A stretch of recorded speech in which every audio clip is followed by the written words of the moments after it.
Good morning. My name is Barbara Payne, and I am the worship associate today. Welcome to the Unitarian Universalist Church of the North Hills. Whether you've been with this church a decade or more, or this is your first time visiting, we welcome you.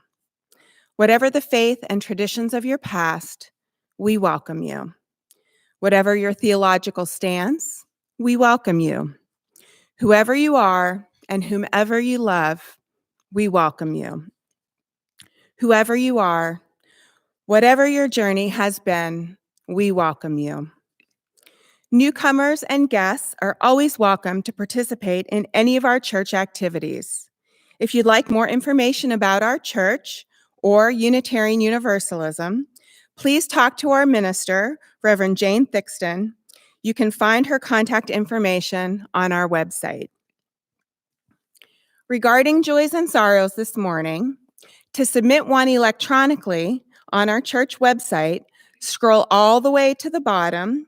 The link is to the right of Rev. Jane's picture. We'll try our best to receive them in time and read them this morning.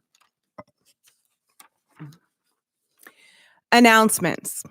The main announcement is everything is canceled for now.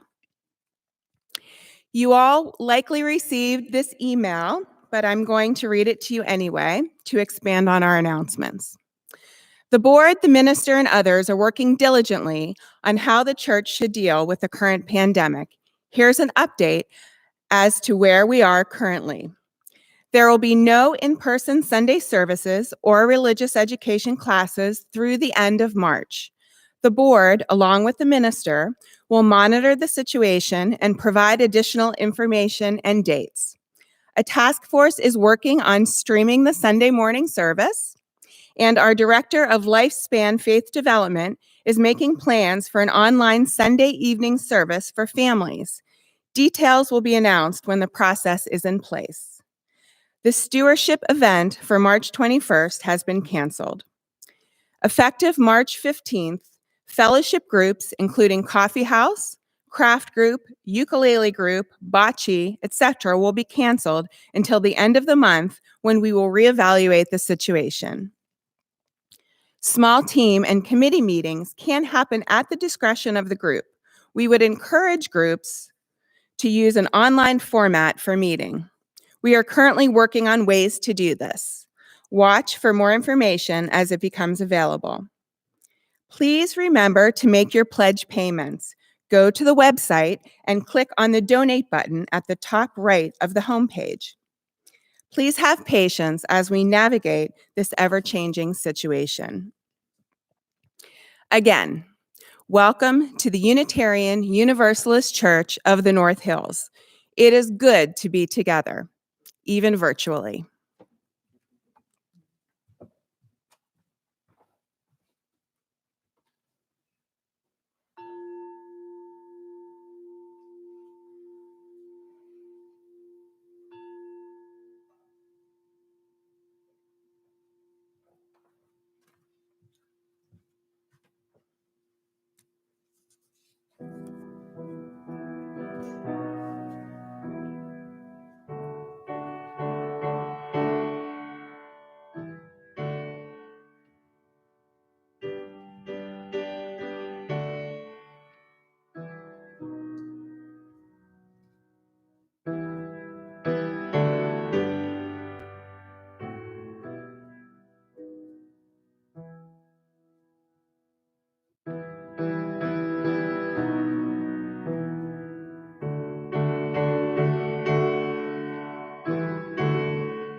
Welcome, everybody out there in video land.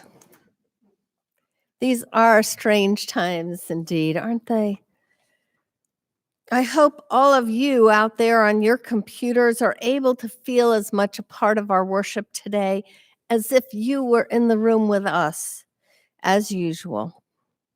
We have some amazing live stream gods to thank for this opportunity to worship together while staying safely inside your own homes.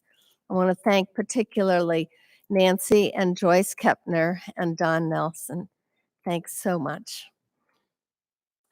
And I'd like to share an idea that today's worship associate, Barbara Payne, shared with me. Let's think, she says, about how we can not only be safe during this time, but actually be helpful and practice kindness.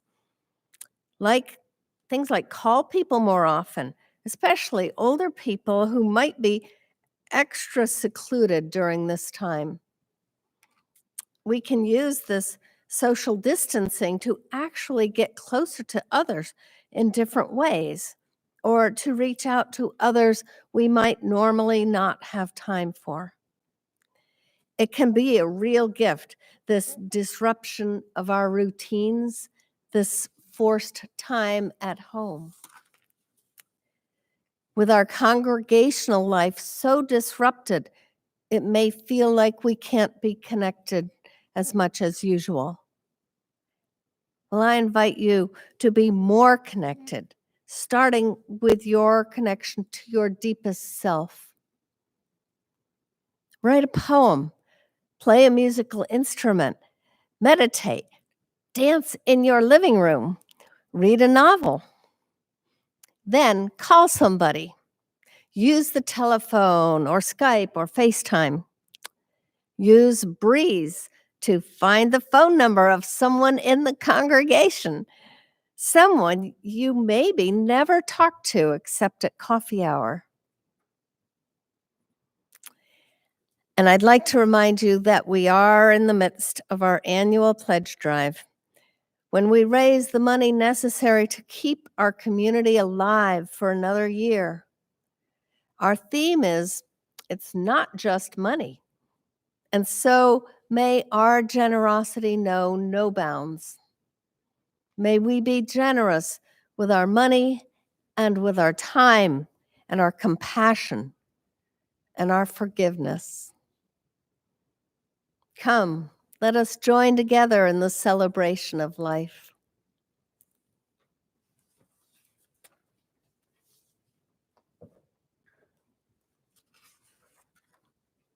The chalice lighting reading this morning comes from Beatrice Hitchcock. The flaming chalice is a symbol of Unitarian Universalism. It is an everlasting flame for this community. It offers its warmth to those who are cold. It provides light to those who would see. It purifies and transforms this sanctuary into sacred space, this congregation into sacred community. May its flame burn true and high and strong. At this time, please enjoy our opening hymn, When Our Hearts Are in a Holy Place, number 1008.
are blessed with love and amazing grace. When our heart is in a holy place.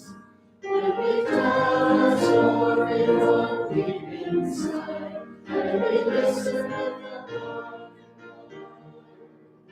when we hear our voices in each other's voices, when our heart is in a holy place. When our heart is in a holy place. When our heart is in a holy place. We are blessed with love and amazing grace. We are blessed in a holy place. When we share the sorrows of sickness days, when we know our hearts today, when we feel the love of each other's sake, when our hearts in a holy place. When our hearts in a holy place. When our hearts in a holy place.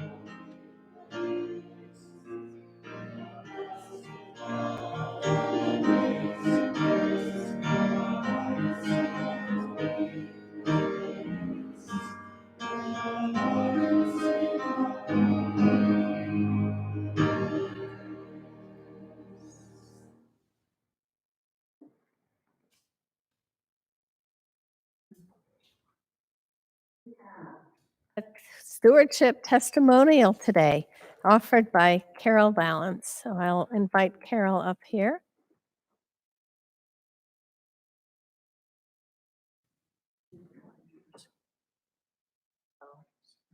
Yeah, sorry.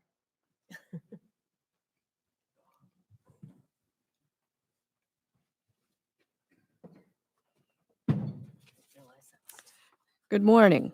My name is Carol Balance, and I've been a member here for 38 years. Welcome to the Oasis. This is my oasis in the desert of malls, luxury SUVs, and McMansions in the North Hills of Pittsburgh. Here's where I come when I need rest and comfort from the brutal world. I feel our faith calls us to try to bend the arc of history toward justice. It's hard work and never-ending work. I need to be able to come here to the oasis, to the well, to drink deep and refuel for the work to be done. A Sunday morning sermon can recharge my soul, my resolve to go back out in the world. Perhaps the music will fill my spirit with song, lift me up above the fray of daily life. A poem or reading can inspire me to be my best self or see my neighbor in a more empathic light. This is also where I find the like-minded souls who will go back out into the desert and fight the good fight. Our mustard yellow shirts are easily recognized, as Sister Simone of Nuns on the Bus fame greeted us at General Assembly. Here are my friends who show up, and we do show up. This oasis was where we brought our children to teach them there is more to life than grubbing for money and more stuff, to ground them in good morals, celebrate passages of life, and live in a community. Clearly, when John and I sit down to decide our pledge, all of this and much more goes into our calculations. We're pretty old-fashioned. We have tithed for many years and hope to continue to do so. By the way, tithing's an old-fashioned word that means to give 1/10 to the church. Please join us in giving generously so that this oasis will always be here. During this time of the coronavirus pandemic, remember, you can pledge from the website. And there's still that old-fashioned snail mail thing. So if you don't want to do the computer thing, contact the office Monday morning and we can mail you a pledge card. Thank you.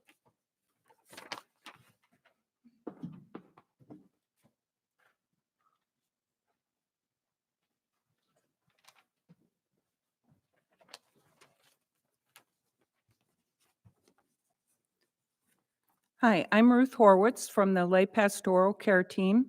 During our service, we create a sacred space for sharing within our community. It is a time to share significant life passages with the congregation so you can be held in loving care. I'll be reading the joys and sorrows this morning. Bernita Clover will be placing a stone representing each joy or sorrow in the sand, representing our congregation, supporting the sorrows and lifting up the joys. First is sorrow. On March 13th, Rachel Schwartz called in the morning to cancel Lowell's stewardship testimonial. He was in the hospital. I think he might have gone home. Second-degree burns on both feet. They had a 4:30 a.m. hot water heater malfunction, which he tried to take care of. So, yeah. And then a joy from Carol Balance. Her daughter, Kelsey Balance, suffered a concussion 3 years ago and slow recovery. She called late last night, and she has a new vision therapist, and her symptoms are dropping away, and she feels a little funny. She's so happy in these sad times that we're in. Sharing your joy. And now we will place one more stone in the sand for all the joys and sorrows that exist in our hearts but remain unspoken today. Please read with me the words printed in your order of service. Let us hold in our circle of caring each person here. Let us hold in our hearts those who are unable to be here today. Let us hold in our memories those who have moved on. Let us find comfort in knowing that we are not alone.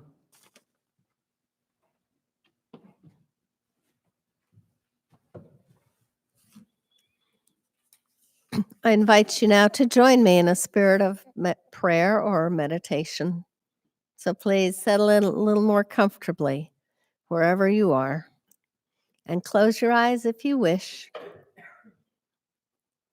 Allow your body to just relax into whatever sacred space you're in, and you make it sacred by your presence.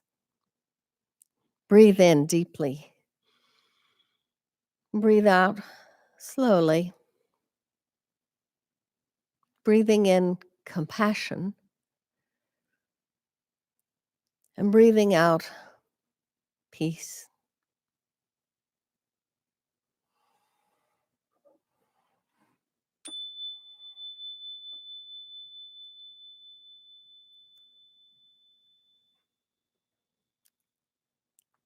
Let us turn inward now, bringing our attention to this moment, calming any restlessness or distractions in our vicinity, listening to any sounds that come and go, like waves breaking on the beach on a lazy summer afternoon, settling into the peaceful silence, descending like snowfall at midnight.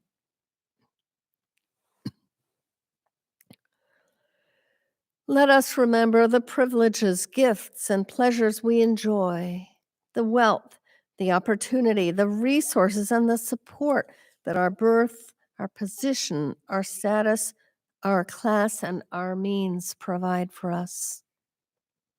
Even the poorest among us, lives like royalty in comparison to most of the world's population.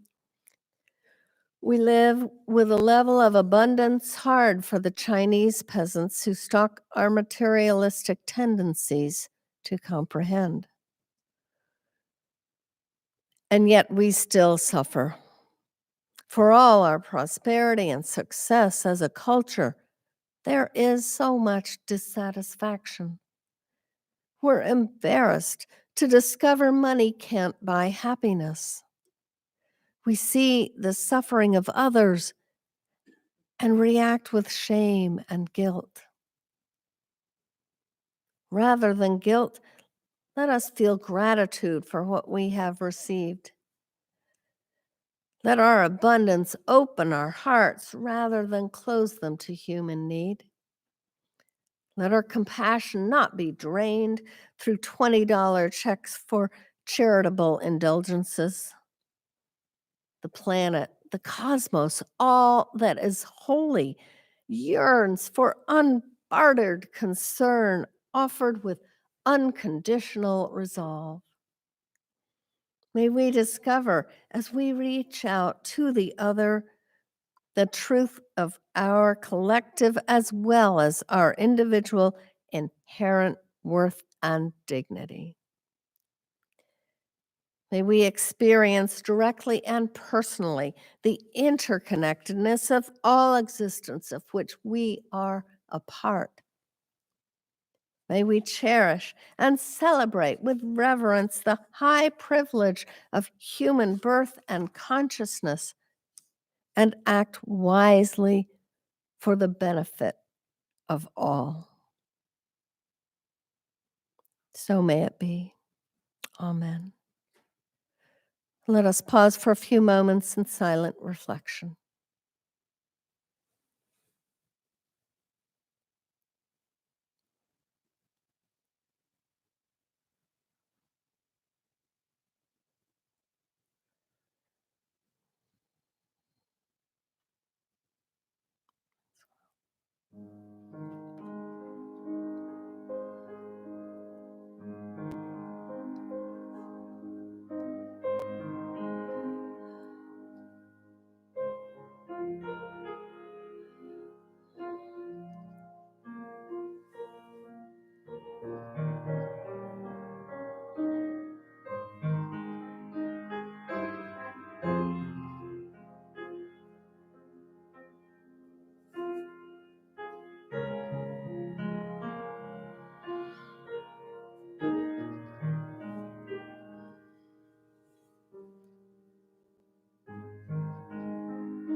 The reading is a story called The Wise Woman's Stone, author unknown.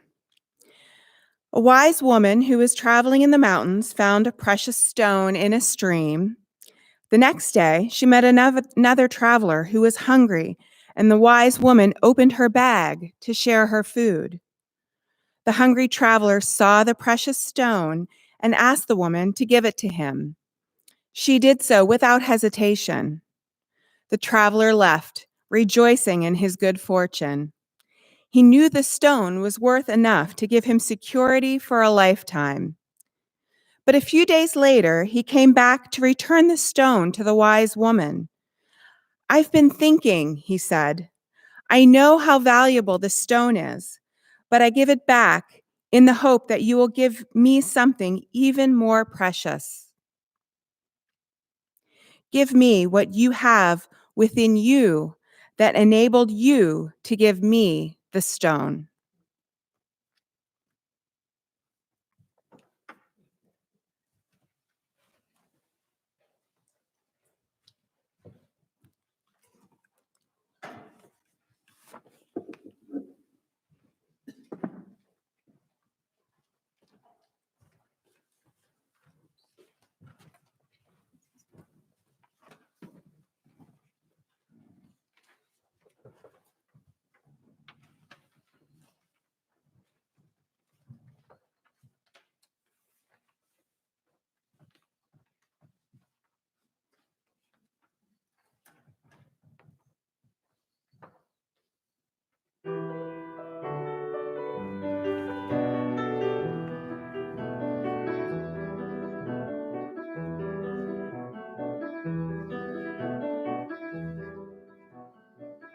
Like a shining light, like a shining light. I, like a shining light, will brighten the world, will brighten the world.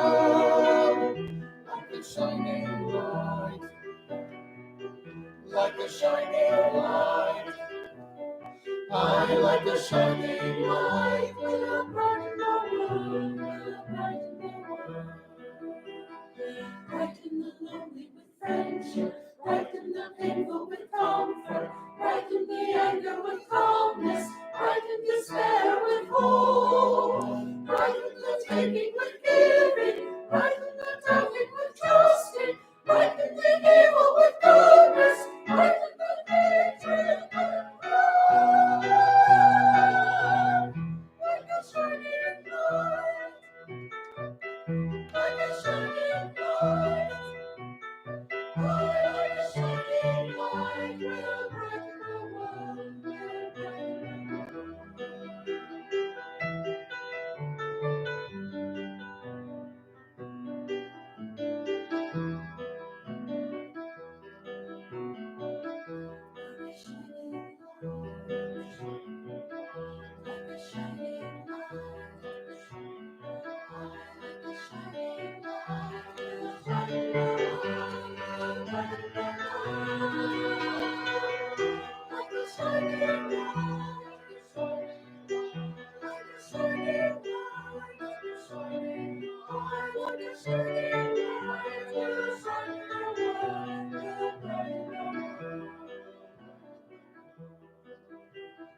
Brighten the lonely with friendship, brighten the painful with comfort, brighten the anger with calmness, brighten despair with hope, brighten the taking with giving, brighten the doubting with trusting, brighten the evil with goodness, brighten the hatred with love. Like a shining light, like a shining light, like a shining light, like a shining light, like a shining light, will brighten the light, will brighten the world. Like a shining light, will brighten the world, will brighten the world.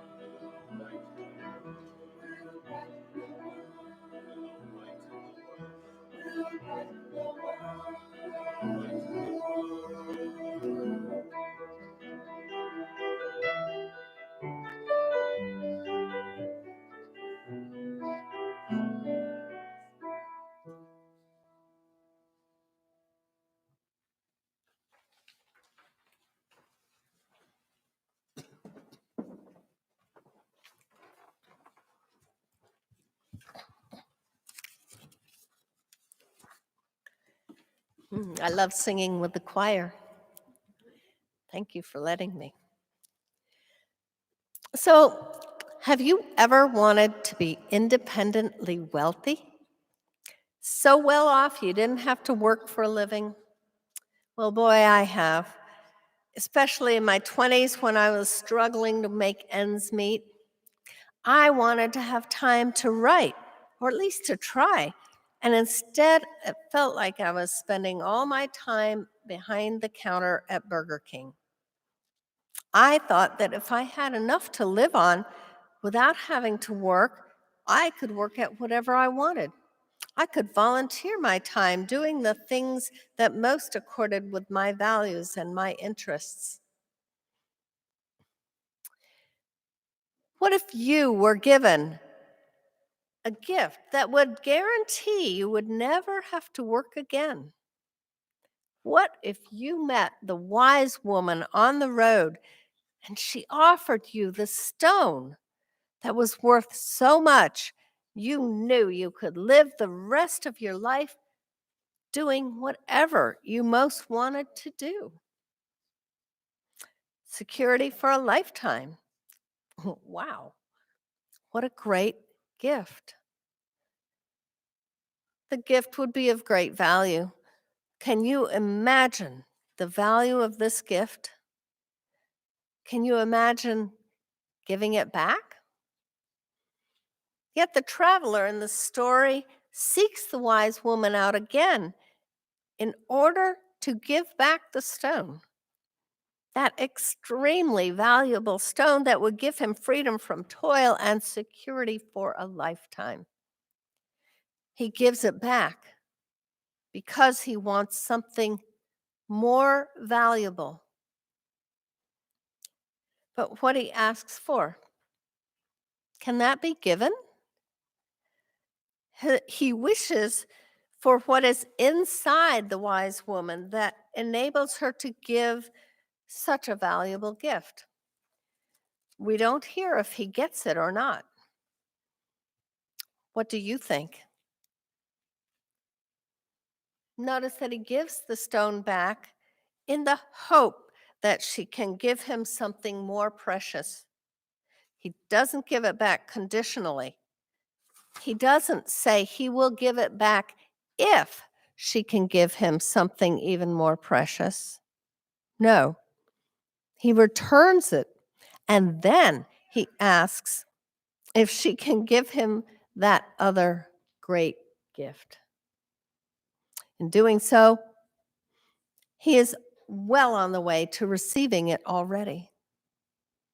In giving up this great good without even knowing if the other good can be given, our traveler appears to know something about how to find this far more precious good. If he were to drive a hard bargain and only give it back if he could be assured of getting the other, do you think he would ever get it? He knows the value of the stone when he sees it, but he knows the far greater value of that intangible quality of giving when he reflects on it. He might rather be poor and unable to give what he had, he might be rather be poor and able to give what he has than to be wealthy and afraid to part with his security. For that's what he's giving up, his security. Security for a lifetime. His retirement fund, if you will. It's perfectly natural to not want to give that up. We need to make sure we have enough to live on. But how much is enough? Shall we name this great gift our traveler is asking for? Shall we call it generosity? That word doesn't almost seem enough. I looked in the thesaurus and found generosity listed under liberality. We call ourselves religious liberals. Do you know what the thesaurus lists under liberal? Free, generous, charitable, hospitable, bountiful, bounteous, ample, handsome, unsparing, ungrudging, unselfish, open-handed, large-hearted. And as a verb, to be liberal, it lists spend freely, shower down upon, spare no expense, give with both hands, keep open house. This congregation is a home of liberal religion. But is this liberal religious institution truly liberal? Do we give with both hands? Do we keep open house? Are we open-handed and large-hearted? Isn't this what we strive to be? Isn't this precisely what we gather together for? What we hope to learn from each other? And it is from each other that we will learn it. We are the wise woman as well as the traveler. We seek what we each contain within us. We seek what is within those we are in fellowship with.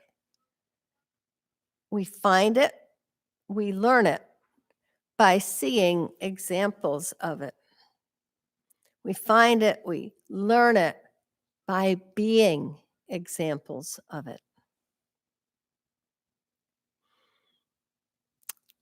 The wise woman has given this great gift by her example. By doing it, she is giving it. By giving the gift of the stone, knowing its value, she is giving the other far more precious gift as well to those who have the ability to see it as something other than foolishness. The traveler saw it, and that's why he came back to return the stone. He saw it and he valued it more than his security, more than his material well being. And in giving back the stone, he already received the other gift he was asking for. He was giving it too. I'd like to share with you another story of generosity, of liberality, another story of people who are unsparing, ungrudging, unselfish, charitable, bounteous, open-hearted, and open-handed and large-hearted. People just like us. It's called The Rich Family in Our Church by Eddie Ogden. I'll never forget Easter 1946. I was 14, my little sister Amy 12, and my older sister Darlene 16. We lived at home with our mother, and the four of us knew what it was to do without many things.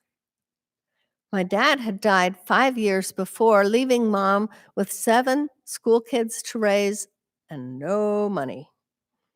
By 1946, my older sisters were married and my brothers had left home. A month before Easter, the pastor of our church announced that a special Easter offering would be taken to help a poor family. He asked everyone to save and give sacrificially. When we got home, we talked about what we could do. We decided to buy 50 pounds of potatoes and live on them for a month. This would allow us to save $20 of our grocery money for the offering. When we thought that if we kept our electric lights turned out as much as possible and didn't listen to the radio, we'd save money on that month's electric bill. Darlene got as many house and yard cleaning jobs as possible, and both of us babysat for everyone we could.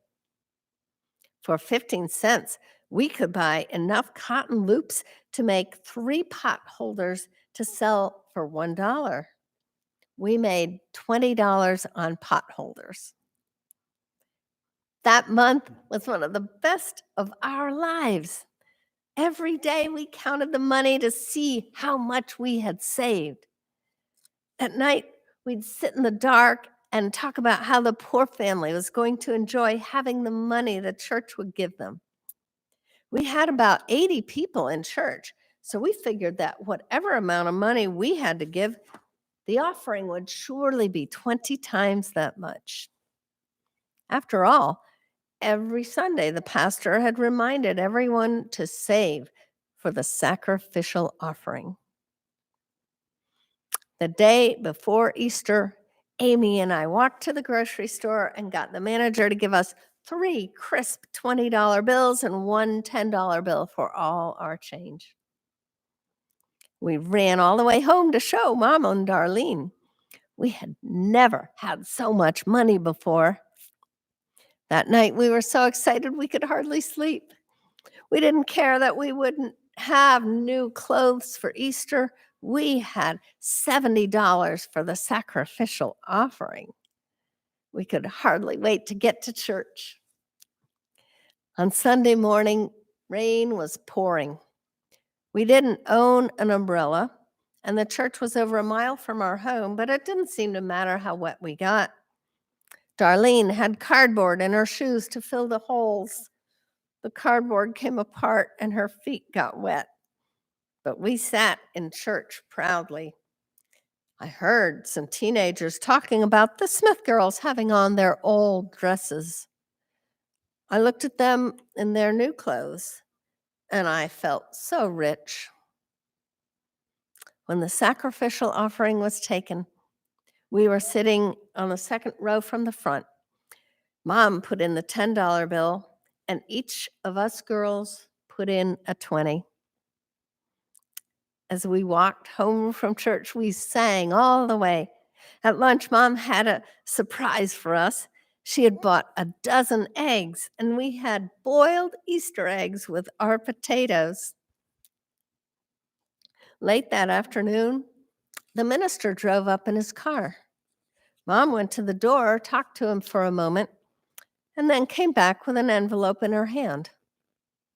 We asked what it was, but she didn't say a word. She opened the envelope, and out fell a bunch of money. There were 3 crisp $20 bills, 1 $10 bill, and 17 $1 bills.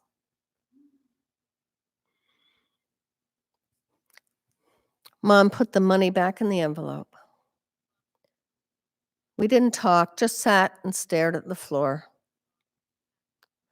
We had gone from feeling like millionaires to feeling like poor white trash.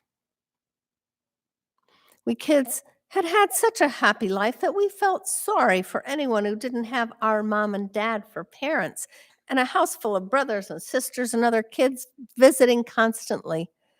We thought it was fun to share silverware and see whether we got the fork or the spoon that night.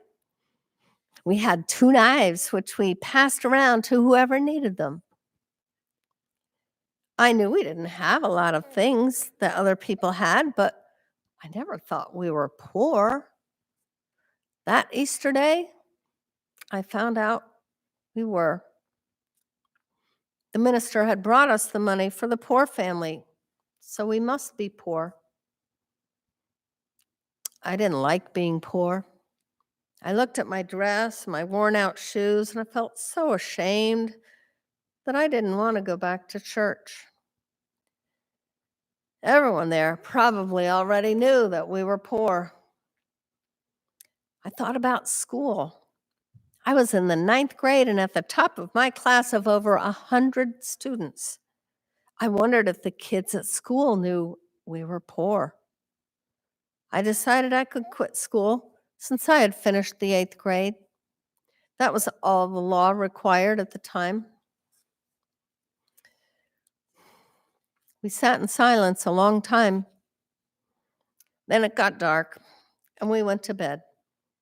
All that week, we girls went to school and came home, and no one talked much.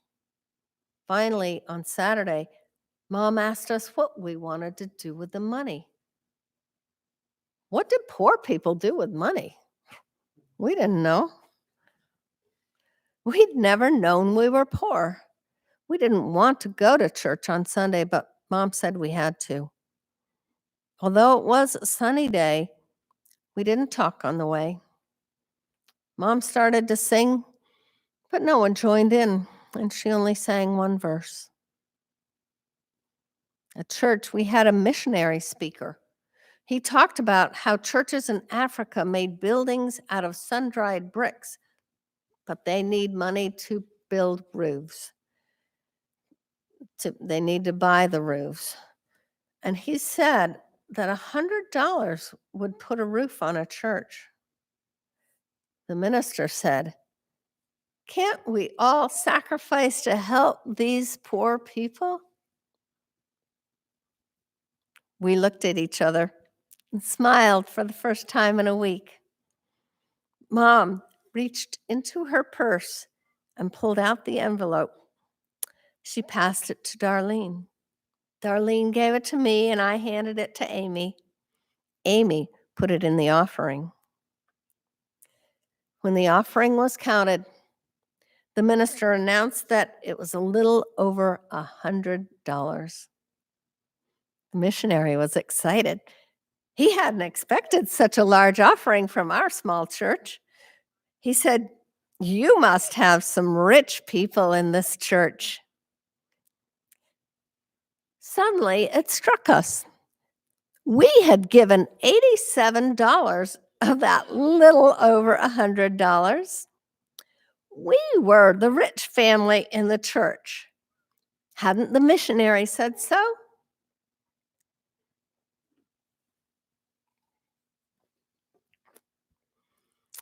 What a great story. We can all be the rich family in our church. We can all be the wise woman giving the precious stone. We all are already rich indeed. We have that power inside us that the traveler was seeking. That quality within that is so much more precious than any diamond or any other material thing that we can possess, including even our material security. We all have the power, the potential to be generous, liberal, open-handed. But this quality only shows itself when we use it. This great gift that we are all blessed with only exists when we let our open hearts overflow out into our open hands and offer what we have to others. But when we use this gift of ours to give, we are giving far more than the material gifts that are the currency. We are giving far more than the wise woman's stone. We are giving that which the traveler came back to ask for, that gift of the heart that provides far more than material needs. It's not about the money, or not just about the money, as our theme says. So may we all exercise such loving giving in our lives, and may it enrich our souls and the world. And let's sing once more. And I know you at home may not have hymn books, but it is number 301 in the gray hymnal if you have it. Welcome to sing along with me in the choir. Touch the earth, reach the sky.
Unitarian Universalism is a grand vision of a world filled with peace and justice, love and joy. That vision is embodied in a few large congregations, numerous mid-sized congregations, and many, many small congregations. No matter its size, every congregation depends on each of its members. Each one of you, by your commitment of time, energy, and resources, helps make that grand vision real. Individually and together, we are Unitarian Universalists, building a world filled with peace and justice, love and joy. The morning offering will be taken by you going to the uucnh.org website, finding the link in the upper right-hand corner that says Donate, and making a contribution equivalent to what you would be putting in the plate or more.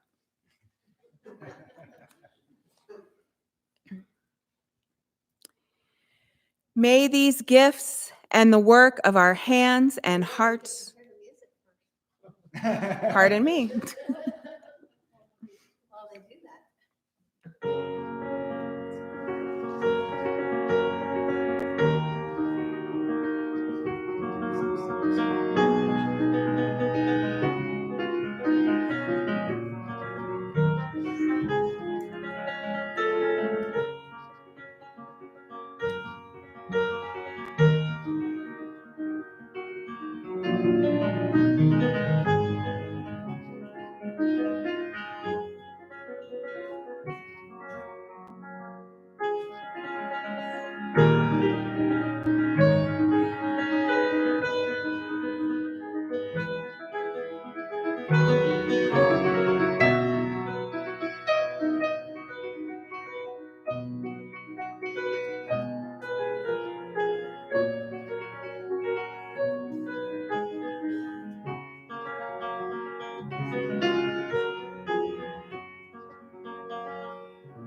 Oh, we're not going to sing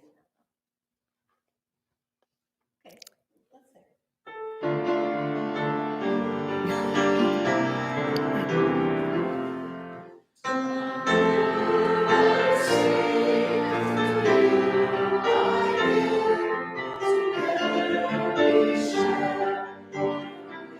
let's sing. May these gifts and the work of our hands and hearts give power to all we stand for as a community of faith.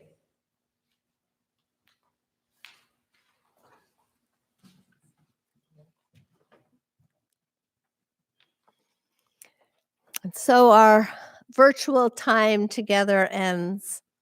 In the days before we come together again, whether physically or in this manner, may our actions match our words.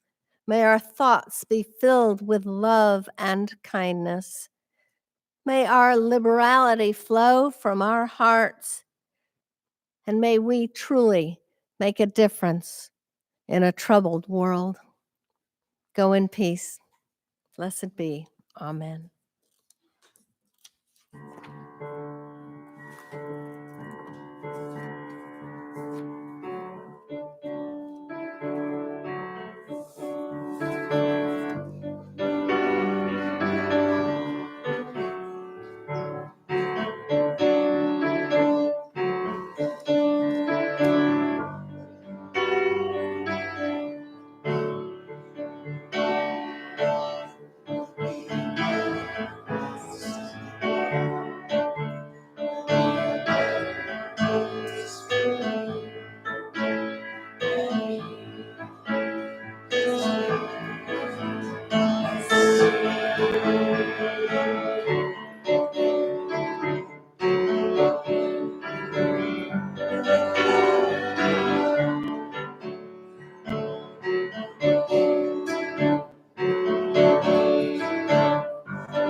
Are we off?